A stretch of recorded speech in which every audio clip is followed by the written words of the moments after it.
Hi, hello there. My name is Miss Nazura, and you shall call me Miss Nazura. And I am your English teacher for this year.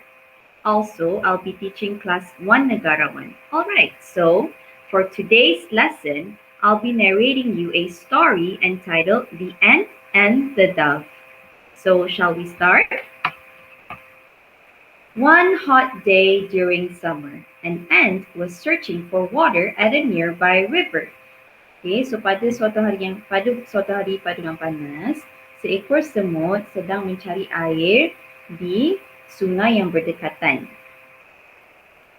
While trying to drink some water, she accidentally slipped and fell into the river. Oh no! Okay, so sedang dia mencari air, semut ini dengan secara tidak sengajanya telah terjatuh ke dalam sungai tersebut. She felt helpless. Okay, semut ini berasa tidak berdaya sebab semut ni tak reti nak berenang. So macam mana dia nak selamatkan diri dia? Betul tak? Fortunately for the ant, there was a dove sitting on a tree branch nearby.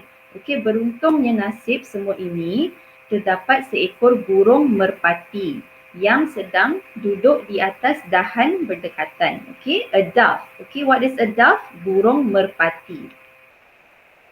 The dove saw what happened. Okay, burung merpati ini nampak apa yang telah terjadi ke atas semut tersebut.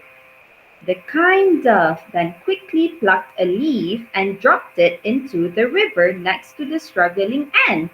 Okay, burung merpati yang baik hati ini kemudiannya segera memetik daun dan jatuhkannya ke dalam sungai tersebut berdekatan dengan semut itu.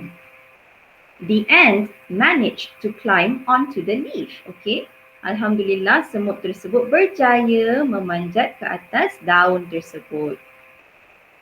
Soon the leaf floated to dry ground, eventually saving the ant. Okay, kemudiannya daun yang membawa semut tersebut dihanyuti oleh air ke tanah yang kering. Okay, dan berjaya menyelamatkan semut ini. She looked up to the tree and thanked the dove. Okay, so she ni siapa? She ni ialah semut tersebut. Semut tersebut melihat ke atas dan memandang kepada burung merpati itu untuk berterima kasih kepada burung merpati tersebut kerana telah menyelamatkannya. The end. Okay, itu sahaja. Okay, wait, there's more. Okay, so alright, so the moral of the story, what's the moral of the story? Okay, read there.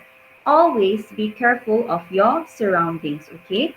Sentiasa berhati-hati dengan persekitaran anda. Kenapa? Agar tidak berlakunya kemalangan seperti yang telah berlaku ke atas semut tersebut. Okay, itu sahaja untuk hari ini. Bye!